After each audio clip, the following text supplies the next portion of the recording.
Tenía 15 años cuando contrajo matrimonio con un hombre que la dejó embarazada antes de que pudiera terminar la preparatoria. A los 33 había disuelto 2 matrimonios, sacado adelante a sus hijos prácticamente sin ayuda, y seguía siendo el blanco de las burlas de una industria musical que no la tomaba en serio. A los 43 abordó una aeronave con 4 décadas de uso a las 3 de la madrugada. Había dado un concierto benéfico en contra de la violencia que se ejerce sobre las mujeres. Y nunca llegó a donde se dirigía. Se llamaba Jenny María Dolores Rivera Saavedra, aunque el mundo entero la conoció como Jenny Rivera, la diva de la banda, la reina que nadie quiso reconocer y que terminó coronándose a sí misma. Y lo que aquella madrugada del 9 de diciembre de 2012 le quitó no fue únicamente su vida, sino que fue un crimen que la industria, su propia familia y el gobierno mexicano sepultaron bajo documentos sin firma y preguntas que jamás encontraron respuesta. Un crimen que quedó impune. Esta es la investigación que su familia mantuvo oculta durante más de una década. La que los abogados frenaron, la que los periodistas rozaron de cerca, pero nunca terminaron de revelar. Hoy vas a conocer 4 revelaciones que transforman por completo todo lo que creías saber sobre la mujer más poderosa que ha producido la música regional mexicana. La primera. Las palabras precisas que Jenny Rivera le dirigió a alguien de su círculo cercano la noche del 8 de diciembre de 2012. Pocas horas antes de subir a ese avión. Una conversación que deja en claro por qué tomó ese vuelo nocturno, a pesar de que varias personas le advirtieron que no debía hacerlo. La segunda. El documento de la investigación que el NTSB y la Procuraduría General de la República procesaron tras el accidente, y los puntos concretos que nunca se explicaron públicamente sobre por qué un Learjet 25, fabricado en 1972, estaba autorizado para transportar pasajeros aquella noche. La tercera. El testimonio de personas que compartieron con Jenny Rivera sus últimas semanas de vida, quienes dan cuenta de un estado emocional que nadie en su entorno quiso reconocer. Lo que vivió tras descubrir la infidelidad de Esteban Loaiza no concluyó con el divorcio. Si te gusta este contenido, suscríbete para no perderte ninguna historia oculta. Y la cuarta, lo que ocurre hoy con su legado, su patrimonio y las personas que dejó atrás. Porque lo que sucedió después de su muerte con su familia y sus hijos es una historia tan oscura como la que vivió en vida. Te avisaré cuando llegue cada una. Si te vas antes del final, te perderás la parte que su familia ha intentado borrar durante más de 12 años. La parte que los abogados no quieren que escuches. La parte que lo cambia todo. Pero antes de contarte cómo terminó, necesitas entender cómo comenzó. Porque el infierno de Jenny Rivera no empezó en ese aeropuerto de Monterrey a las 3 de la madrugada. Empezó mucho antes. Empezó en un cuarto de Long Beach, California, donde una niña de 8 años aprendió una lección que la acompañaría el resto de su vida y que, al final, también la destruiría. 2 de julio de 1969. Long Beach, California. No el Long Beach de las fotografías de revista, sino el de las calles reales, donde el español y el inglés se mezclan a la fuerza, donde las familias mexicanas se apiñan en departamentos pequeños que huelen a frijoles y a esfuerzo, donde los niños aprenden muy pronto que el mundo no fue construido pensando en ellos. Ese año Richard Nixon llevaba 6 meses en la Casa Blanca y la guerra de Vietnam devoraba jóvenes como si fueran leña. En los barrios del sur de California, los trabajadores mexicanos que habían cruzado la frontera con una maleta y un sueño, iban descubriendo que el sueño americano tenía una lista de espera interminable y que los apellidos como Rivera estaban ubicados hasta el último lugar. Ese 2 de julio nació Jenny María Dolores Rivera Saavedra, la quinta de 10 hijos. 10. Detente un momento a pensarlo. 10 hijos en una familia de inmigrantes mexicanos en Long Beach durante los años 70. 10 bocas que alimentar, 10 pares de zapatos que conseguir, 10 seres humanos que necesitan espacio, atención, tiempo, dinero y recursos que Pedro Rivera y Rosa Saavedra sencillamente no tenían en cantidad suficiente. Pedro Rivera había llegado desde Sonora con el sueño de hacer música. No era un mal hombre, pero era un hombre ausente de la manera más cruel. El tipo de ausencia que no puede llamarse abandono porque el cuerpo permanece presente, pero la mente, el corazón y la atención están en otro lado. Pedro tenía su propio universo, su música, sus proyectos, sus ideas. Y Rosa, pequeña, trabajadora, callada, era quien sostenía todo lo demás. Rosa Saavedra es el pilar de esta historia. Una mujer que no se quejaba, que no pedía, que no explicaba, que simplemente hacía, trabajaba, cocinaba, lavaba, planchaba, y al terminar el día volvía a empezar sin drama, sin aspavientos. Imagínate eso, 10 hijos, un esposo con la cabeza entre las nubes de la música, una casa en Long Beach donde el dinero nunca alcanzaba, y Rosa en el centro de todo, invisible y absolutamente imprescindible. Jenny lo vio desde pequeña, lo absorbió sin que nadie se lo enseñara de manera explícita. Aprendió que las mujeres cargan, que las mujeres no se doblan aunque soporten el peso del mundo entero sobre los hombros, que las mujeres sacan adelante a su familia aunque nadie les pregunte cómo están. Esa lección la acompañó toda su vida. Esa misma lección también la destruyó. La casa de los Rivera no era grande. Era el tipo de vivienda donde los cuartos tienen más de una función, donde la sala es también comedor, donde la privacidad es un concepto abstracto porque el espacio físico no alcanza para ella. Jenny compartía cuarto con sus hermanas, compartía ropa, compartía todo. Había días en que la cena era lo que había, no lo que se deseaba. Un guiso estirado, tortillas, frijoles de olla que Rosa sabía preparar de formas distintas para que no pareciera siempre lo mismo. No había hambre extrema, pero tampoco había abundancia. Los hermanos Rivera crecieron así, juntos, apretados, ruidosos. Una tribu de niños con acento mexicano en un país que no siempre recibía bien ese acento. ¿Sabes lo que es crecer entre dos mundos sin pertenecer del todo a ninguno? Demasiado mexicana para encajar en la escuela americana, demasiado americana para sentirse completamente de allá. Ese espacio intermedio fue donde Jenny Rivera creció, y en lugar de hacerla sentir menos, la impulsó a sentir que tenía que demostrar más que todos, siempre más. La música llegó a la casa de los Rivera de la mano de Pedro, porque Pedro Rivera, con todas sus ausencias, amaba la música regional mexicana con una devoción casi religiosa. La tocaba, la cantaba, la respiraba y sus hijos crecieron escuchándola. Jenny tendría unos 9 años cuando comenzó a cantar en casa de una manera que hacía que la gente en el cuarto de al lado se detuviera. No porque fuera perfecta, sino porque había algo en esa voz que llegaba antes de que pudieras prepararte para recibirla. Algo crudo, algo auténtico, algo que no pedía permiso. Pedro lo notó.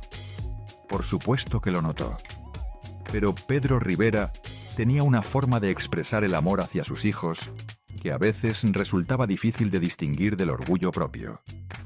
Cuando Jenny cantaba bien, Pedro estaba contento. Pero no siempre era fácil saber si lo estaba por ella o por lo que ella representaba para el apellido Rivera. Ese detalle importa. Guárdalo. Lo vas a necesitar después.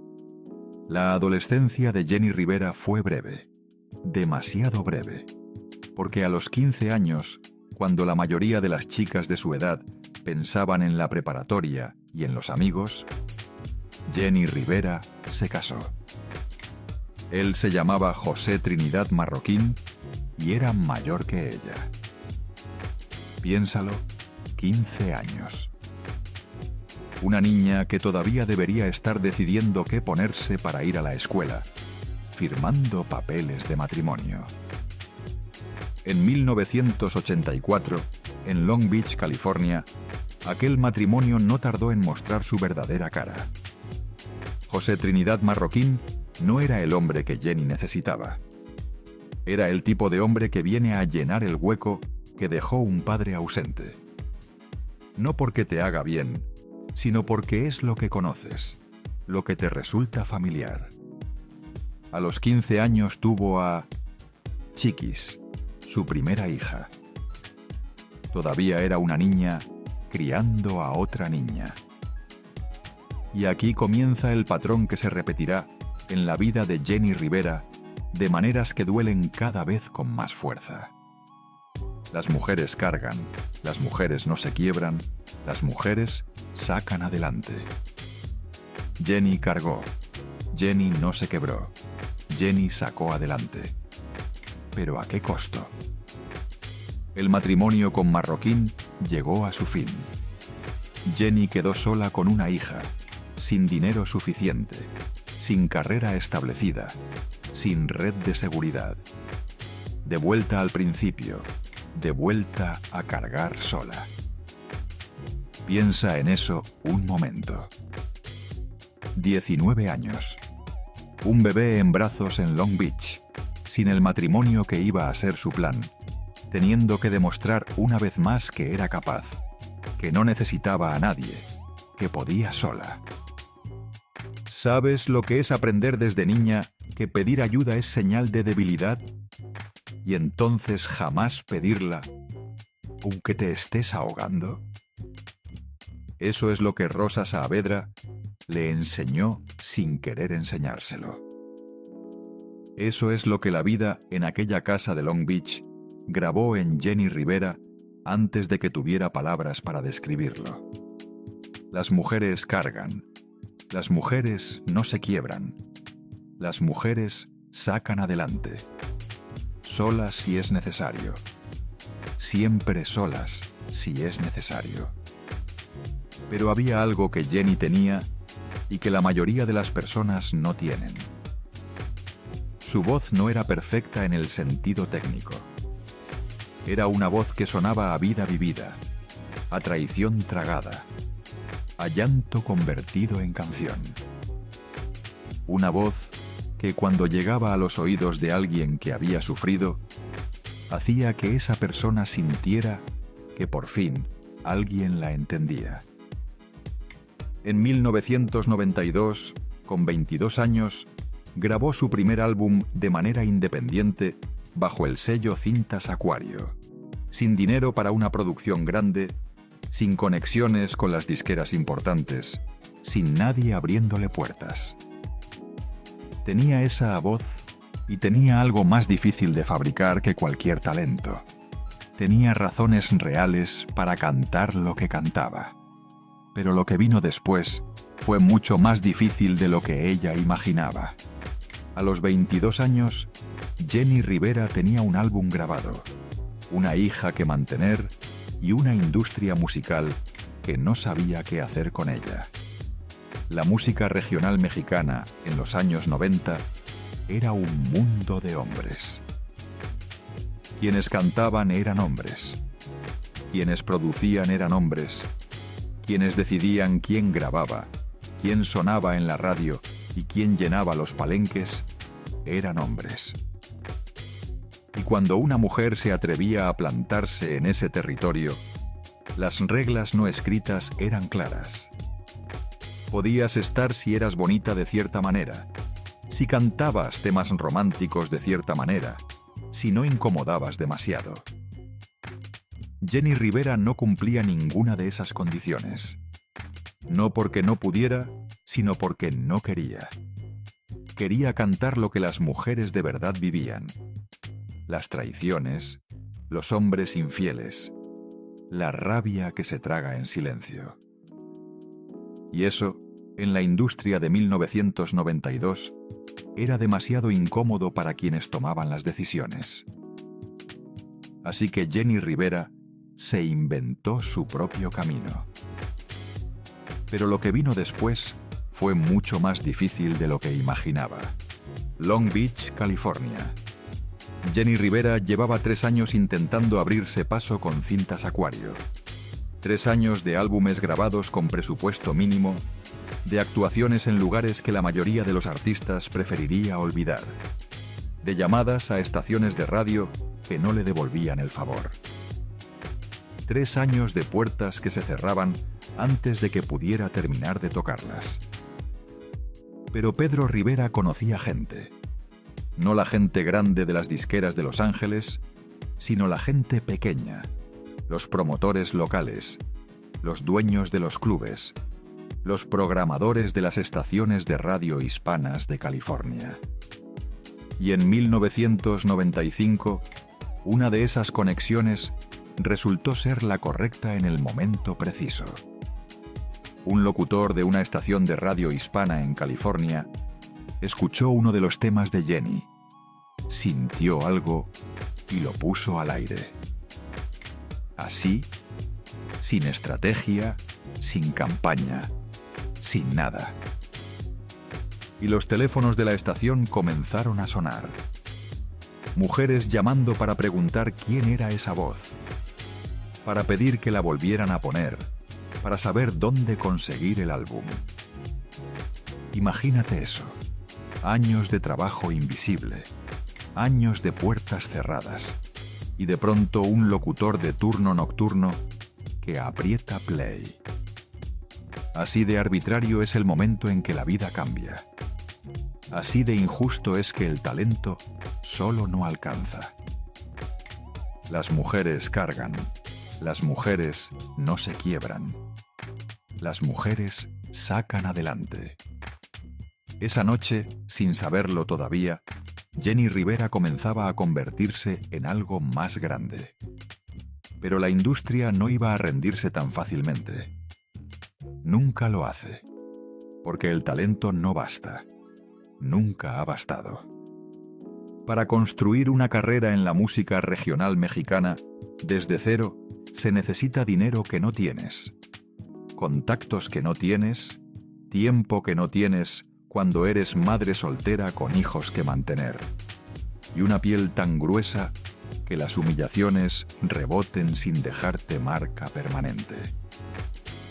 Jenni no tenía lo primero, no tenía lo segundo, apenas tenía lo tercero. Y lo cuarto lo fue desarrollando a fuerza de necesidad. Cantó en fiestas privadas donde el sonido era deficiente y la gente no siempre prestaba atención.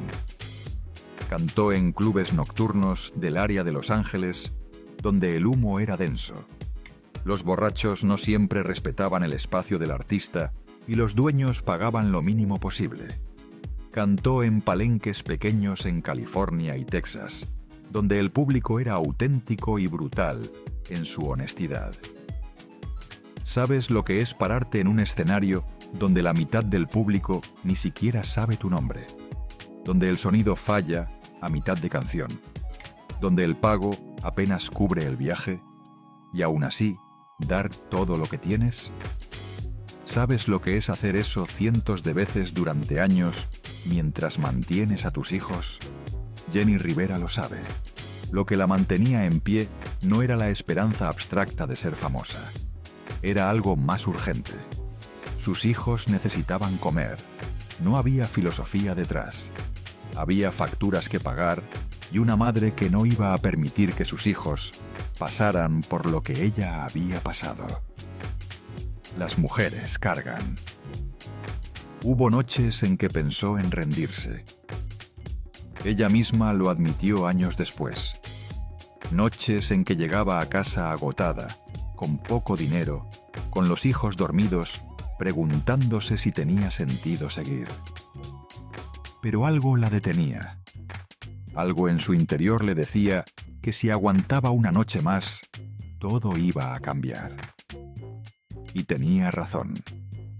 Jenni Rivera lanza el álbum Parece que va a llover, y el resultado fue exactamente lo que el título sugería. Algo que estaba por llegar. Las estaciones de radio hispanas de California comenzaron a rotarlo.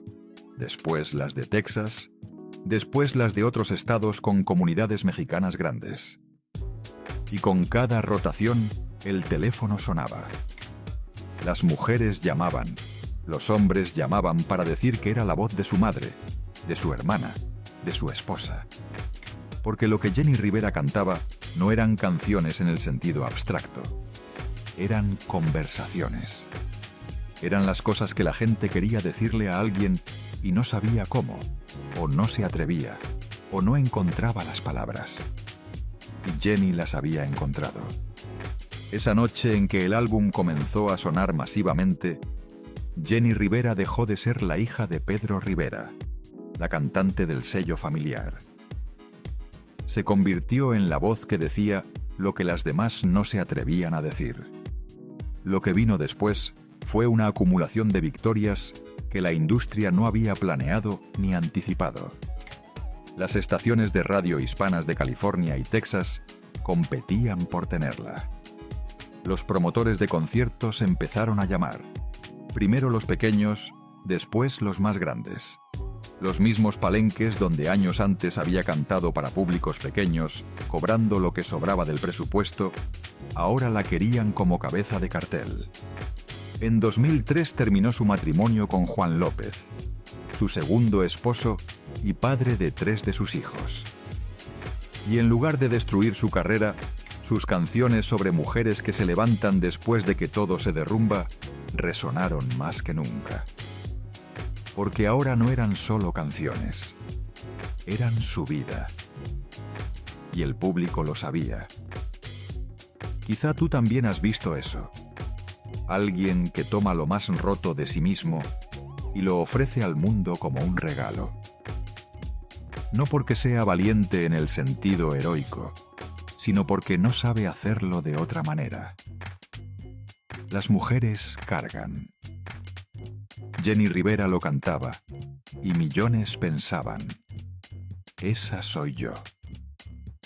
En 2005 y 2006, los palenques fueron reemplazados por recintos más grandes.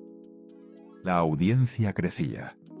El nombre de Jenni Rivera empezaba a pronunciarse en conversaciones donde antes no existía. En las oficinas de las disqueras grandes, en los programas de televisión, en las revistas que durante años la habían ignorado. Y mientras todo eso ocurría, Jenni Rivera construía algo más que una carrera musical.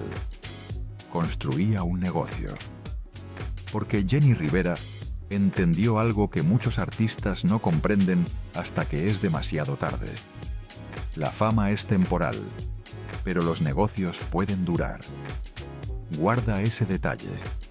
Lo vas a necesitar después. Jenni Rivera llega a la cima absoluta. Tiene 40 años y es, sin discusión, la figura femenina más importante de la música regional mexicana. No la más relevante de ese año, sino la más importante en la historia del género hasta ese momento. Ha llenado recintos en California, Texas, Illinois y Nevada. Ha vendido álbumes de manera sostenida durante más de una década, con cifras que los registros de la industria documentan como extraordinarias. Para alguien que construyó su carrera completamente desde abajo, ha edificado su propio sello discográfico, su línea de ropa, proyectos de televisión. Un imperio que no le fue dado, que ella levantó ladrillo por ladrillo con sus propias manos. Ese mismo año se casa con Esteban Loaiza en una boda que cubre la prensa de espectáculos. La niña del cuarto de Long Beach llega a una boda que todo el mundo ve. Las mujeres cargan. Y Jenni Rivera había cargado tanto durante tanto tiempo que el mundo entero finalmente lo reconocía. Tenía 40 años y lo tenía todo. O eso parecía. Porque lo que estaba sucediendo detrás de las cámaras era una historia completamente distinta. Una historia de traición, de soledad, de una mujer que le enseñó al mundo a ser fuerte, pero que por dentro cargaba algo que ninguna canción podía contener. Atención, porque aquí llega la primera de las 4 cosas que casi nadie se atreve a contar sobre Jenni Rivera. No es la historia del accidente ni la del divorcio. Es algo más profundo. La historia de lo que Jenni Rivera construyó en silencio mientras el mundo estaba distraído mirando su vida personal. Para entenderla, necesitas saber cómo funcionaba la industria de la música regional mexicana a finales de los años 90. Las disqueras grandes lo controlaban todo. Quién grababa, quién sonaba en la radio, quién llegaba a los palenques grandes. Y controlaban el dinero. Los contratos de esa época eran documentos diseñados por abogados que trabajaban para las disqueras. Documentos que garantizaban que la disquera se quedara con la parte más grande, que el artista recibiera un porcentaje que parecía justo hasta que entendías cómo se calculaba, y que el control creativo quedara en manos de la compañía. Muchos artistas firmaron esos contratos sin leerlos del todo, sin comprender las implicaciones, sin abogados propios. Jenni Rivera, no. Y aquí viene lo primero que te prometí. Lo que muy poca gente menciona con la claridad que merece es que Jenni Rivera tomó una decisión en los primeros años de su carrera que la separó radicalmente de casi todos sus contemporáneos. Decidió no firmar con ninguna disquera grande bajo sus condiciones. Y para hacerlo posible, construyó su propio sistema. Empezó con Cintas Acuario, pero entendió pronto que depender del sello de su padre traía sus propias dinámicas de poder que no necesariamente la favorecían. Así que fue edificando lentamente su propia infraestructura. Primero, el control de sus presentaciones en vivo. Mientras otros artistas dejaban la logística completamente en manos de promotores externos, Jenni fue aprendiendo cómo funcionaba ese negocio desde adentro. Qué preguntas hacer, qué cláusulas revisar, qué significaba cada número en cada contrato. Piensa en eso un momento. Una mujer que empezó cantando en fiestas privadas en Long Beach, sin educación formal en negocios, sin mentores en la industria, aprendiendo sola cómo funciona el negocio de la música. No porque alguien se lo enseñara, sino porque entendió que si no lo aprendía, alguien más tomaría las decisiones por ella. Las mujeres cargan. Pero Jenni Rivera decidió que cargar sola también significaba cargar con el conocimiento, con el control, con la capacidad de decir que no cuando era necesario. Para principios de los años 2000, Jenni Rivera había construido algo que pocos artistas de su generación poseían: una comprensión real de cómo funcionaba el negocio que la rodeaba. Sabía qué valían sus presentaciones, sabía qué valían sus grabaciones, sabía qué valía su nombre en un contrato y sabía cuándo alguien intentaba pagarle menos de lo que merecía. Eso la hizo incómoda para muchos en la industria. Un artista que sabe lo que vale no puede ser explotado fácilmente. Una artista que hace preguntas, que lee los contratos, que lleva sus propios abogados a las negociaciones, complica el modelo de negocios que la industria había perfeccionado durante décadas. ¿Sabes lo que es llegar a una negociación donde todos dan por sentado que no sabes lo que sabes? y demostrarles que sí lo sabes. ¿Sabes lo que es ser subestimada sistemáticamente por tu género, por tu origen y convertir esa subestimación en ventaja? Eso es exactamente lo que Jenni Rivera hacía en cada negociación importante de su carrera. Pero había un costo. El costo era que la industria la respetaba, pero no la quería.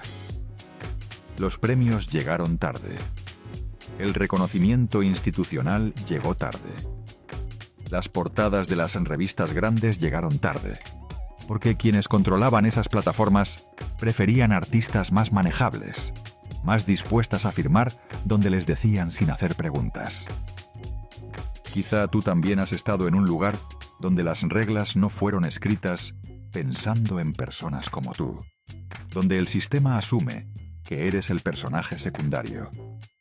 Y sabes que lo que más cuesta en ese escenario no es el esfuerzo, sino la energía que consumes simplemente para que te vean como lo que eres. Eso consumió a Jenni Rivera durante años. No la destruyó, pero la fue desgastando. Y mientras ese desgaste se acumulaba, algo estaba pasando en su vida personal que haría todo lo demás más difícil. Algo que involucra a Esteban Loaiza. Algo que Jenni Rivera creyó que podía controlar de la misma manera que había aprendido a controlar todo lo demás. Estaba equivocada. Pero eso te lo cuento en la siguiente revelación. 2010 fue el año de la cima. Pero las cimas en la vida de Jenni Rivera nunca duraron lo que debían haber durado. Porque cada vez que algo bueno llegaba, había algo esperando en las sombras para recordarle que el mundo no había terminado de cobrarle. El 22 de julio de 2010, Jenni Rivera se casó con Esteban Loaiza.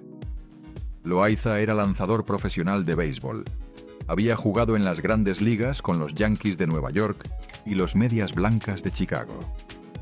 Era conocido, era, sobre el papel, el tipo de hombre que completa la historia de éxito. La niña de Long Beach que construyó todo desde cero, que cargó sola durante décadas, que finalmente encontraba a alguien a su altura. Eso parecía desde afuera.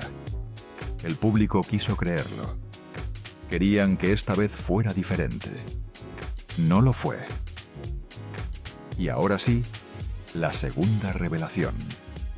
Esta es quizás la más devastadora de todas. No porque sea la más dramática en el sentido cinematográfico, sino porque demuestra con mayor claridad el patrón que destruyó a Jenni Rivera desde adentro. Aquí viene lo segundo que te prometí. En 2011, aproximadamente un año después de la boda, Jenni Rivera descubrió que Esteban Loaiza le era infiel. Eso por sí solo ya es suficientemente doloroso. Ya es suficientemente humillante. Ya es el tipo de traición que te hace cuestionar todo lo que creías saber sobre la persona con quien dormías. Pero lo que hace diferente esta situación es lo que ocurrió después. Jenni Rivera no guardó silencio.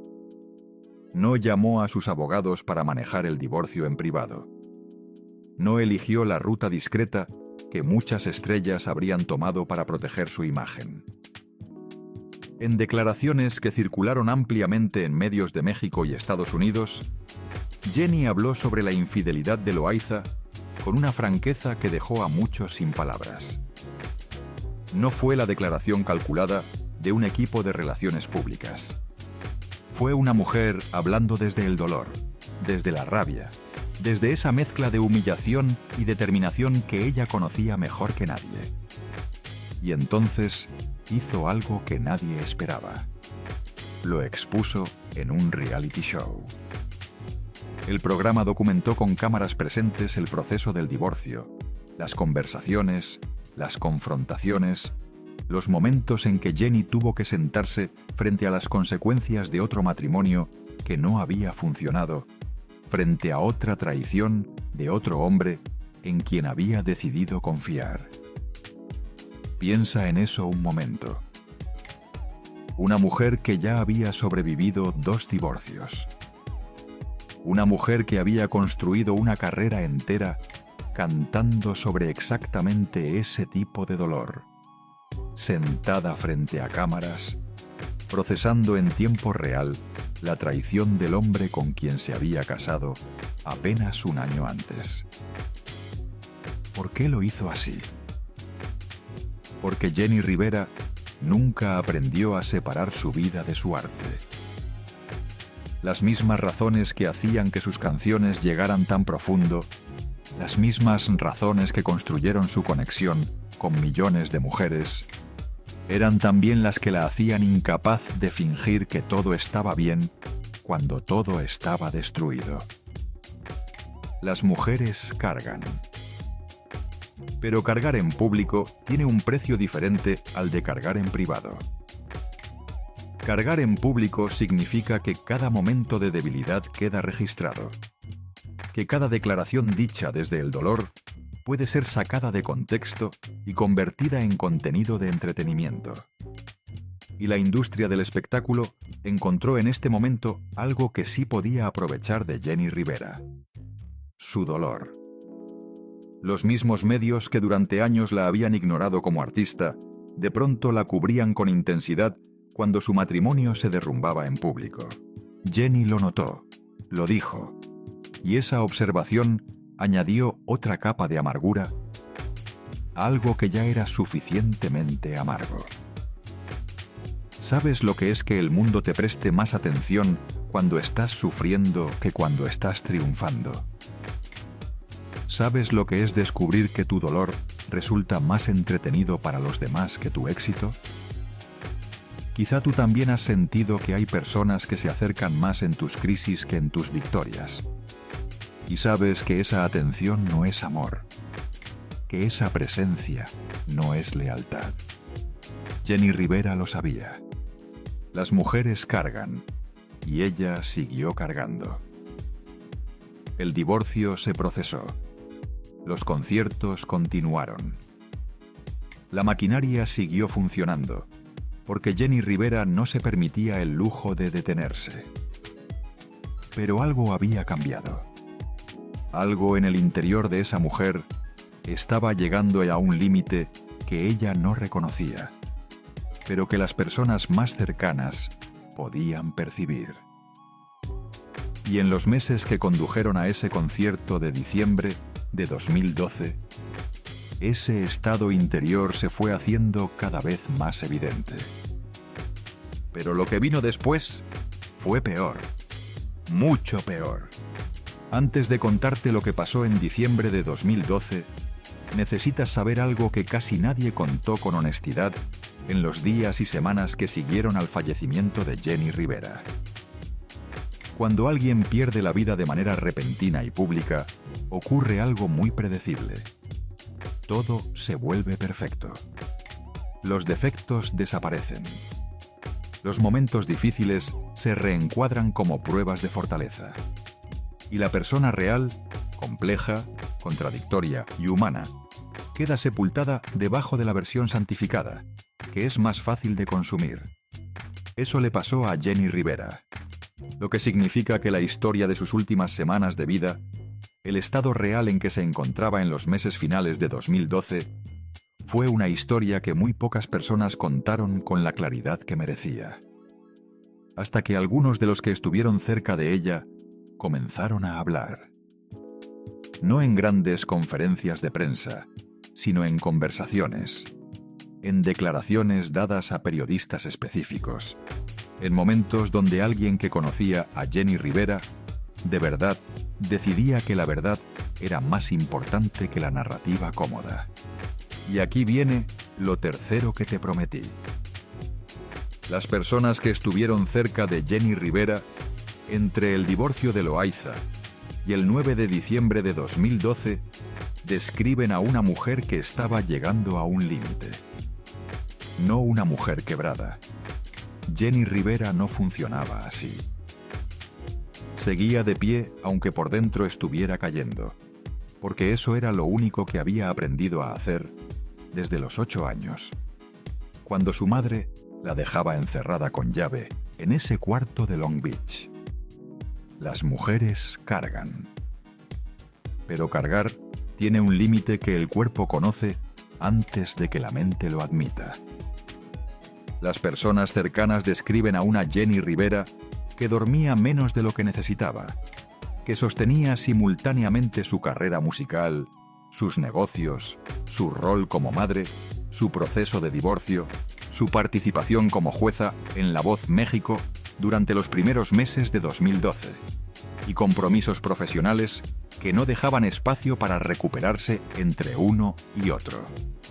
En noviembre de 2012, semanas antes de perder la vida, viajó a Bahamas para un concierto benéfico. Un viaje más, un compromiso más, una noche más de subirse a un escenario y dar todo lo que tenía, cuando lo que tenía ya no era tanto como en años anteriores, aunque el público no pudiera saberlo. Las mujeres no se quiebran. Personas que la conocieron en ese viaje describieron a alguien físicamente agotada de una manera que iba más allá del cansancio normal.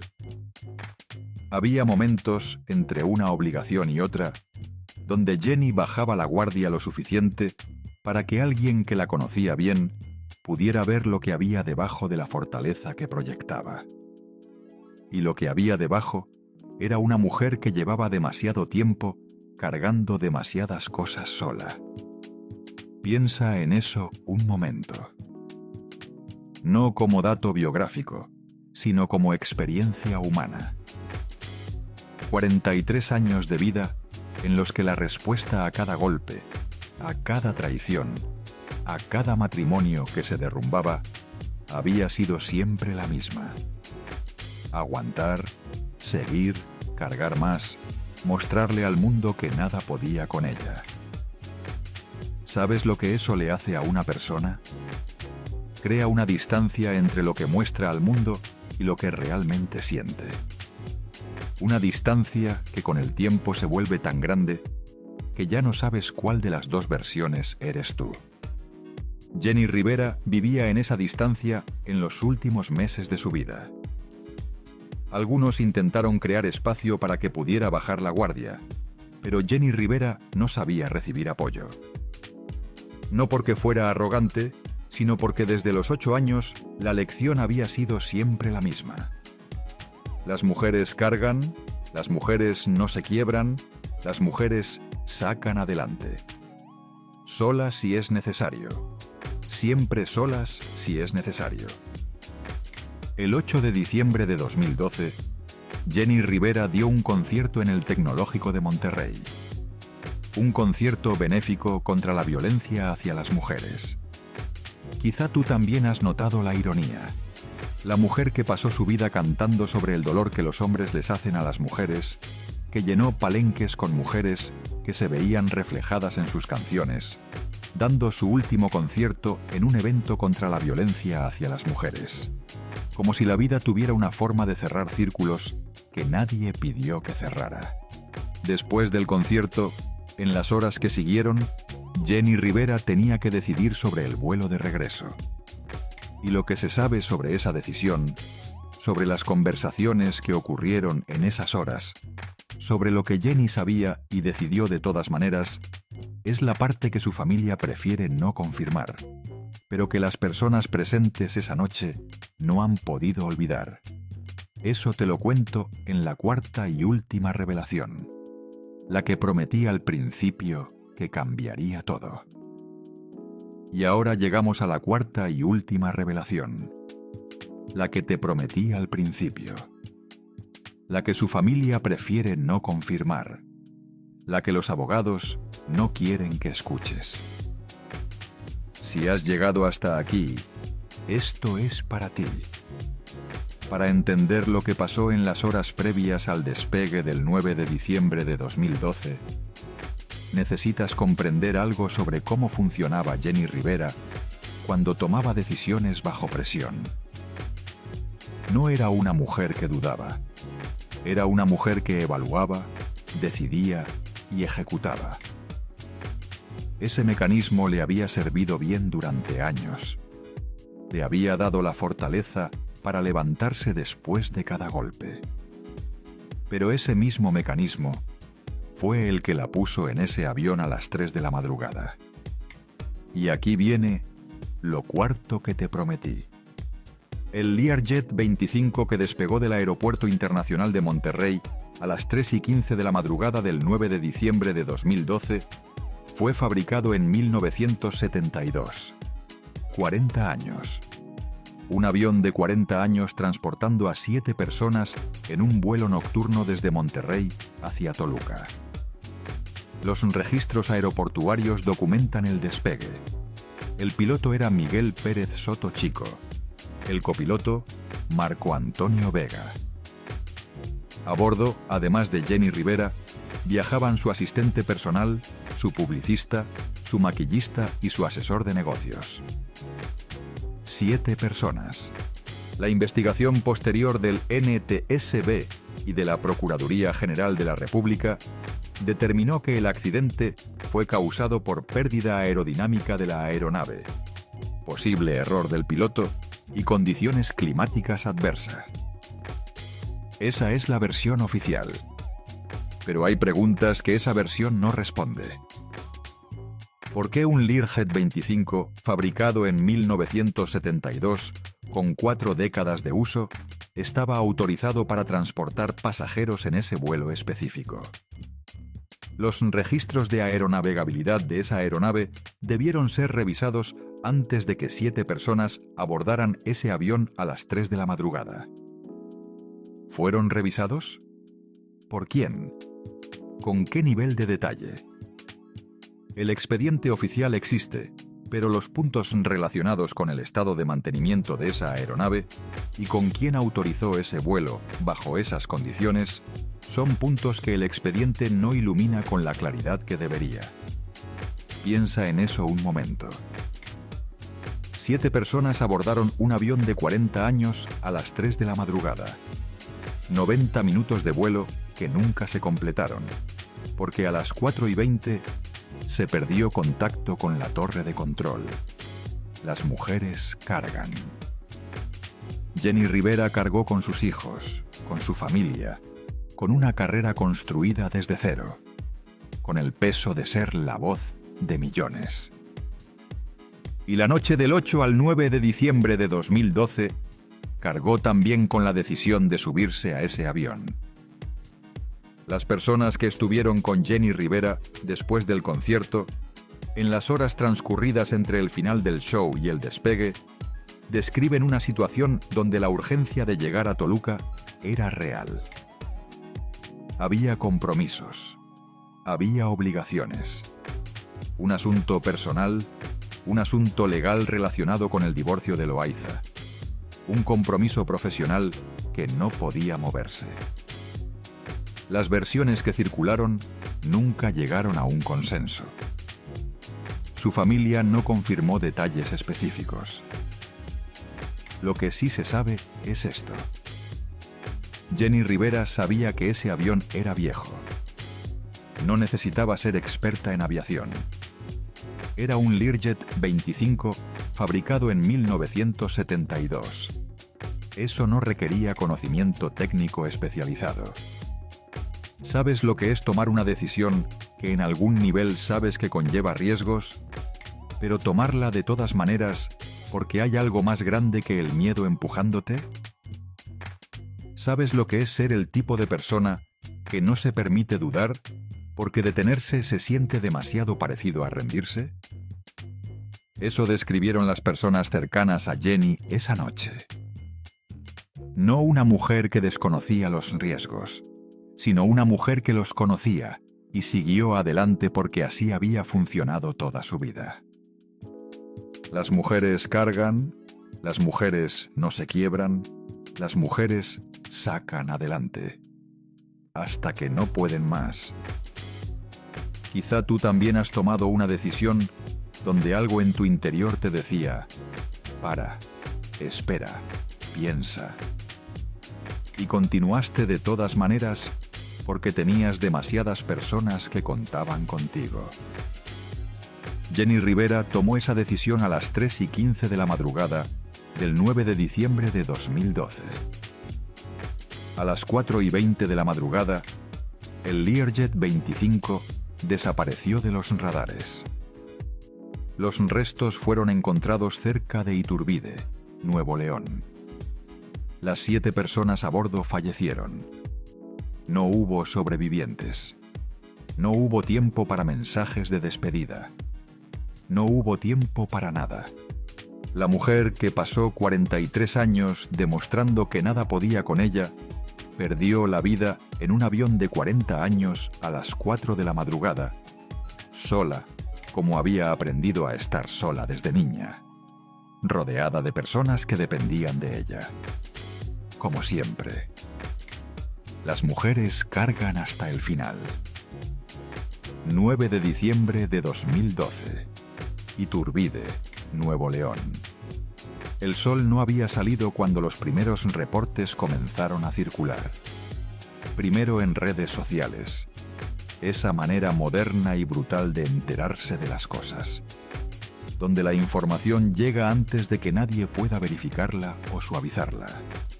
Un avión se había estrellado en la Sierra de Nuevo León. Un Learjet 25. 7 personas a bordo. Los primeros reportes no confirmaban nombres, pero quienes conocían la agenda de Jenny Rivera, quienes sabían que había dado un concierto en Monterrey y tenía compromisos en Toluca al amanecer, empezaron a hacer la conexión antes de que ninguna autoridad la confirmara. La versión oficial llegó con la brutalidad de las verdades que no se pueden seguir negando. No había sobrevivientes. Los restos del Learjet 25 habían sido localizados en Iturbide, Nuevo León. Las 7 personas a bordo habían muerto. Entre ellas, Jenny María Dolores Rivera Saavedra, 43 años, Long Beach, California, la diva de la banda. A las 3:15 de la mañana, el Learjet 25 había despegado con 7 personas a bordo. La noche era cerrada. La ruta hacia Toluca cruzaba zonas de sierra donde las condiciones climáticas pueden cambiar con una rapidez que los aviones pequeños, los aviones viejos, no siempre pueden manejar. Durante aproximadamente 65 minutos, el vuelo continuó sin anomalías registradas. A las 4:20 de la mañana, el contacto se interrumpió. No hubo mensaje de emergencia. No hubo señal de auxilio. El contacto simplemente se perdió de la manera en que se pierden las cosas que caen demasiado rápido para que alguien pueda alcanzarlas. Los equipos de búsqueda localizaron los restos en Iturbide, Nuevo León. La aeronave había impactado contra el terreno montañoso con una fuerza que no dejó posibilidad de supervivencia. No para el piloto Miguel Pérez Sotochico, no para el copiloto Marco Antonio Vega, no para el asistente personal de Jenny, ni su publicista, ni su maquillista, ni su asesor de negocios. Y no para ella. Las mujeres cargan. Jenny Rivera cargó hasta el último momento. Y el mismo mecanismo que la hizo grande, esa negativa absoluta a detenerse, fue lo que la puso en ese avión a las 3 de la madrugada. Pero lo peor todavía no había llegado. Las primeras horas fueron un caos de dolor público que México y la comunidad latina en Estados Unidos no habían vivido con esa intensidad en mucho tiempo. Las estaciones de radio hispanas interrumpieron su programación. Los programas de televisión cambiaron sus contenidos. Las redes sociales se llenaron de mensajes de personas que nunca la habían conocido en persona, pero que sentían haber perdido algo real, algo propio. Chiquis Rivera, su hija mayor, la niña que Jenny había tenido a los 15 años. La primera razón por la que una adolescente en Long Beach había decidido que rendirse no era una opción, se enteró de la pérdida de su madre a través de una pantalla, antes de que nadie pudiera prepararla. La mujer que había pasado 43 años cargando sola ya no podía cargar nada. Y la persona cuya ausencia en esos primeros días fue notada y comentada por personas cercanas a la familia fue Esteban Loaiza. El hombre cuya infidelidad Jenny había expuesto públicamente en 2011. El hombre cuyo divorcio todavía no estaba completamente resuelto cuando ella subió a ese avión. Esteban Loaiza no estuvo entre las personas que velaron a Jenny Rivera.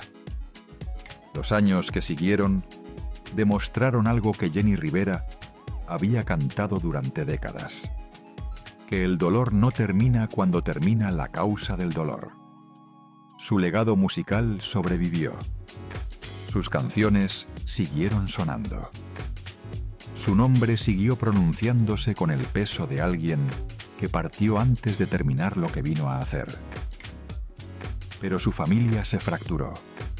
Perdió la posibilidad de ver crecer a sus nietos. Perdió la posibilidad de estar presente cuando sus hijos más la necesitaron. Perdió la posibilidad de terminar los proyectos que tenía a los 43 años y que las personas cercanas sabían que eran reales y concretos. La mujer que había llenado palenques ya no podía estar presente en ningún lugar. Hoy Jenny Rivera llevaría más de 12 años sin vida. Tendría 55 años. Estaría en la plenitud de lo que habría sido la etapa más poderosa de su carrera. Esa en la que las artistas que construyeron lo que ella construyó llegan con la autoridad de alguien que lo ha visto todo y ya no necesita demostrarle nada a nadie. No llegó a esa etapa. Su padre, Pedro Rivera, falleció en 2019, 7 años después que ella. El nombre de Jenny Rivera sigue pronunciándose.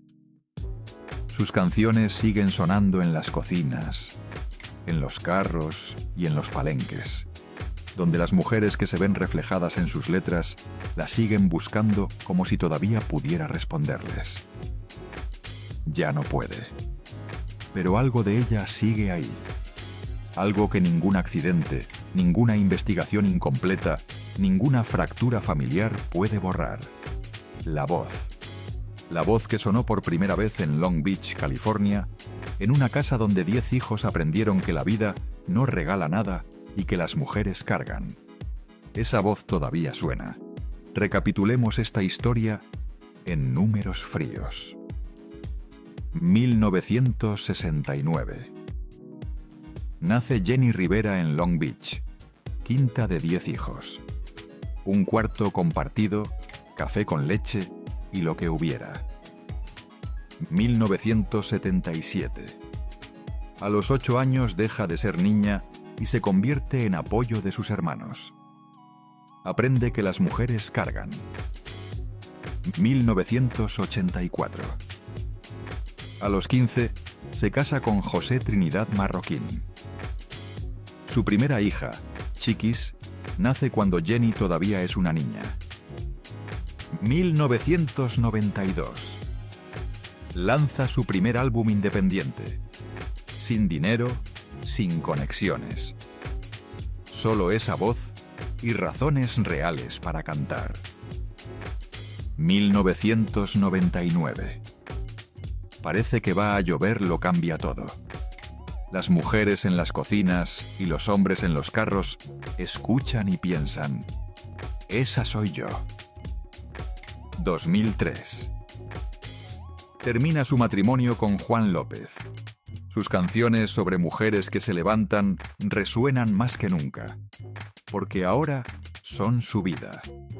2010. Cima absoluta. Se casa con Esteban Loaiza. El mundo cree que esta vez será diferente. 2011. Descubre la infidelidad de Loaiza. Lo expone públicamente.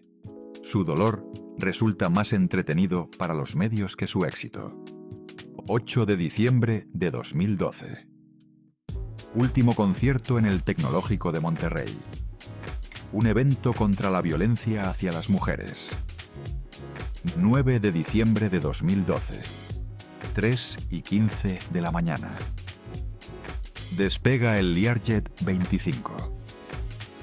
A las 4:20 de la mañana se pierde contacto. Los restos son encontrados en Iturbide, Nuevo León. 7 personas. Ningún sobreviviente. 43 años de vida. 3 matrimonios. 10 hermanos. Un imperio construido con sus propias manos. Millones de mujeres que la usaban como espejo. 0 sobrevivientes en ese avión. 0 respuestas completas en el expediente oficial.